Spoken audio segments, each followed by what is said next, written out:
Assalamualaikum warahmatullahi wabarakatuh. Perkenalkan, nama saya Nadia Indri Santi, NIM 222310101121. Dan saya Imawana Rahmawati dengan NIM 22231011122. Kami ingin menjelaskan dan mempraktekkan Tentang istilah-istilah dalam anatomi dan fisiologi. istilah-istilah di dalam anatomi. Yang pertama, anterior lebih dekat ke depan, posterior lebih dekat ke belakang, superior bagian atas, inferior bagian bawah, dextra bagian kanan, sinistra bagian kiri, internal bagian dalam, eksternal bagian luar, parietal lapisan luar, visceral lapisan dalam, sentral bagian tengah, ascendent bagian atas, descendant bagian bawah, kranial bagian kepala, caudal bagian ekor, horizontal bidang datar, dan vertikal bidang tegak, superficial dangkal lebih mendekati permukaan tubuh, sedangkan profunda dalam lebih menjauhi permukaan tubuh. Transversal adalah potongan yang melintang, sedangkan longitudinal adalah potongan yang memanjang. Perifer adalah bagian tepi, proksimal mendekati bagian tubuh, dan distal menjauhi bagian tubuh. Medial bagian tengah lebih mendekati bagian median, sedangkan lateral bagian samping menjauhi bidang median. Ventral bagian depan ruas tulang belakang, sedangkan dorsal bagian belakang ruas tulang belakang. Palmar ke arah anggota gerak atas, plantar ke arah anggota gerak bawah. Ulnar ke arah tulang hasta, radial ke arah tulang pengumpil, medial ke arah tulang kering, dan fibual ke arah tulang betis. Posisi anatomi ada 4. Yang pertama adalah anatomi sendiri, yaitu berdiri. Yang kedua adalah supin, yang ketiga prone, dan yang keempat dituruni. Yang pertama adalah posisi anatomi, yaitu berdiri, badan tegak, pandangan lurus ke depan, tangan berada di sisi tubuh, kaki menghadap ke arah bawah, dan ujung kaki menghadap ke depan. Lalu posisi supin.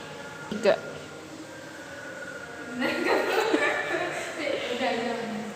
Yang kedua adalah posisi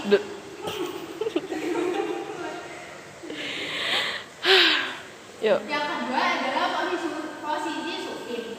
Badan terlentang, pandangan lurus ke depan seperti posisi.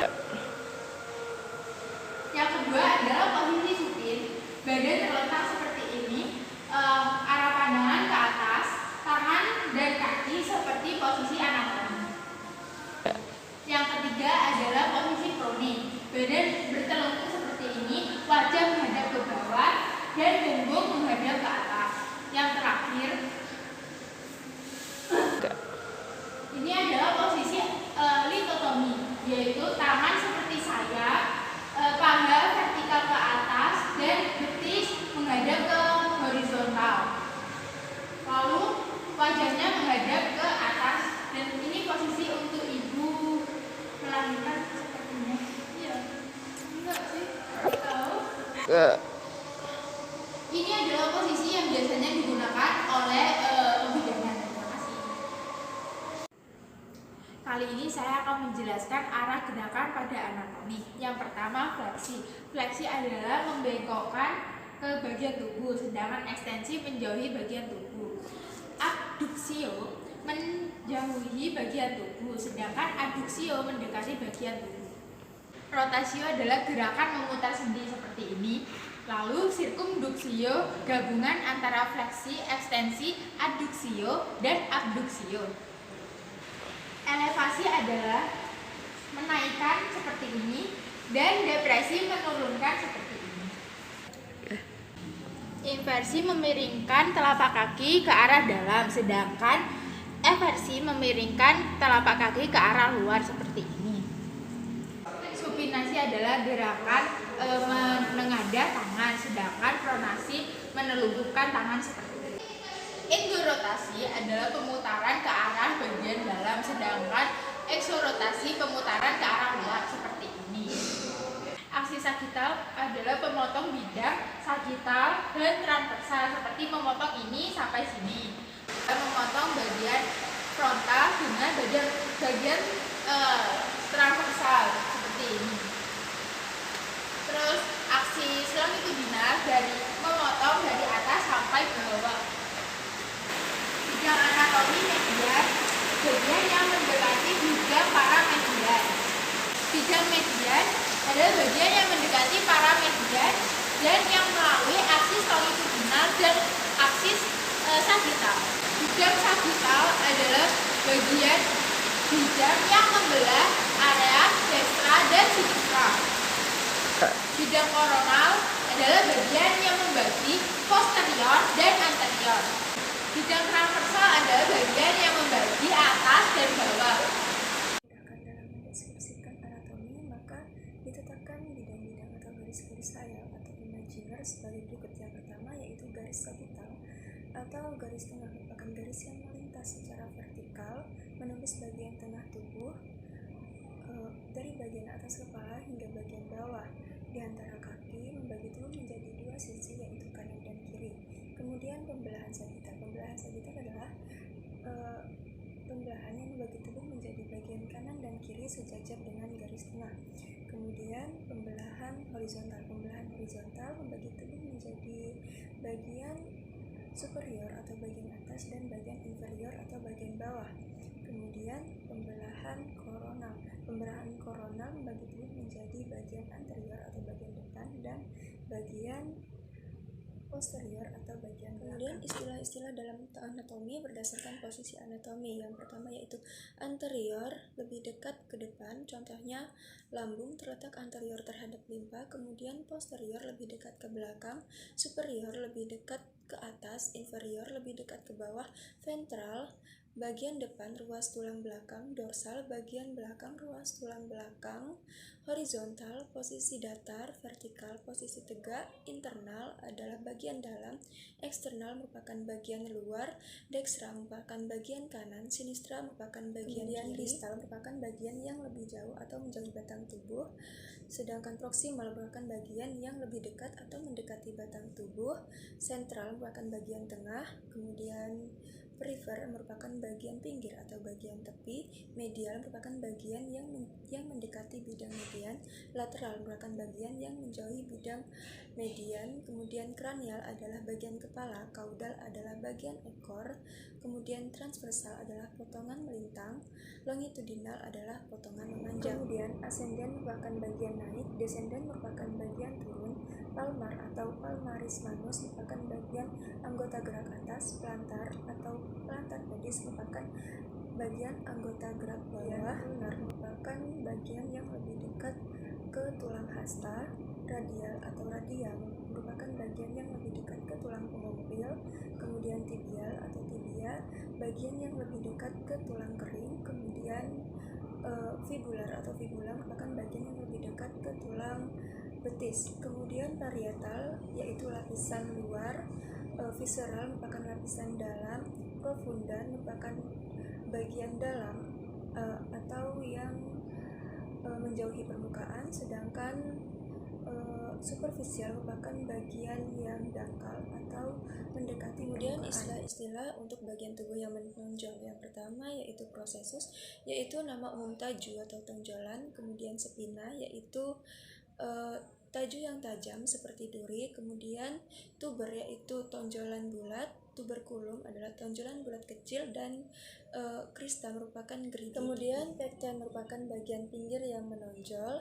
Kemudian condylus merupakan tonjolan pada ujung tulang. Epicondylus merupakan tonjolan pada condylus. Cornu merupakan tanduk, dan linea merupakan garis. Rongga perut atau cavum abdomen yang terdiri dari lambung atau gaster, usus kecil yang meliputi intestinum, duodenum, dan jejunum, kemudian usus besar atau kolon, kemudian kelenjar pankreas, kemudian limfa atau lien, hati atau hepar, dan ginjal atau renal. Kemudian rongga pada badan yaitu rongga dada atau cavum therosis yang meliputi paru-paru atau pulmo, jantung atau kardio, pembuluh darah aorta, pembuluh darah vena cava, arteri dan vena pulmonaris, trakea, bronkus, dan esofagus. Kemudian terdapat rongga panggul atau cavum pelvis yang meliputi kandung kemih atau vesika urinaria dan rektum.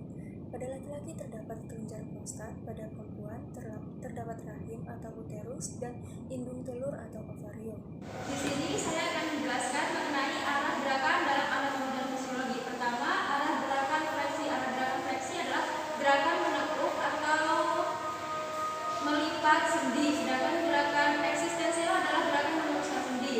Kemudian gerakan abduksi. Gerakan abduksi adalah gerakan yang menjauhi tubuh, sedangkan gerakan abduksi adalah gerakan yang mendekati tubuh. Kemudian yang berikutnya yaitu gerakan rotasi. Gerakan rotasi adalah gerakan memutar sendi.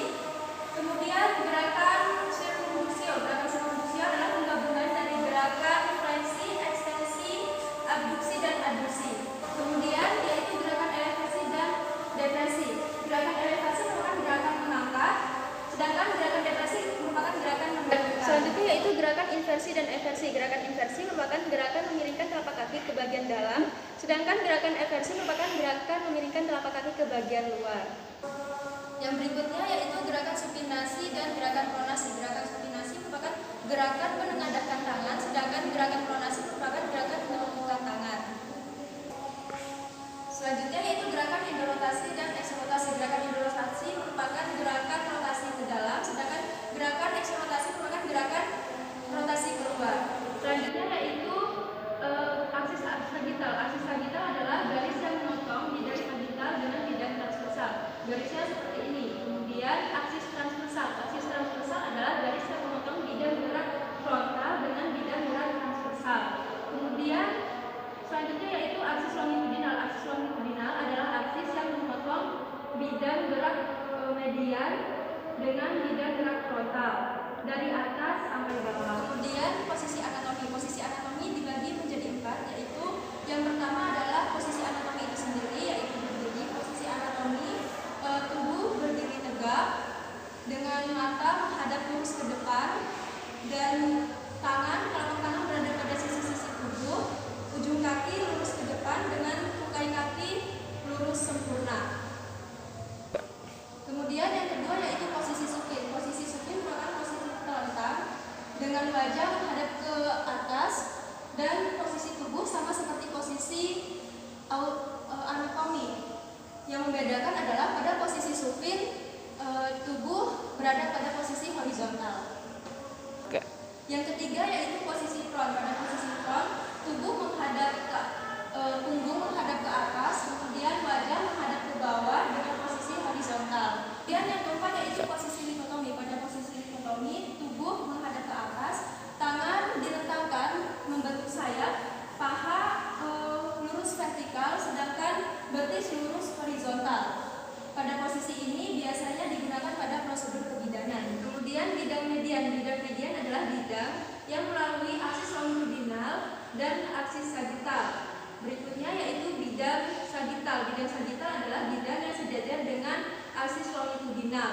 Selanjutnya yaitu bidang koronal atau frontal adalah bidang yang membagi tubuh menjadi bagian anterior atau bagian depan dan bagian posterior atau bagian belakang. Kemudian bidang transversal adalah bidang yang membagi tubuh menjadi bagian superior atau bagian atas dan bagian inferior atau bagian bawah. Sekian dari kami. Wassalamualaikum warahmatullahi wabarakatuh. Bye bye.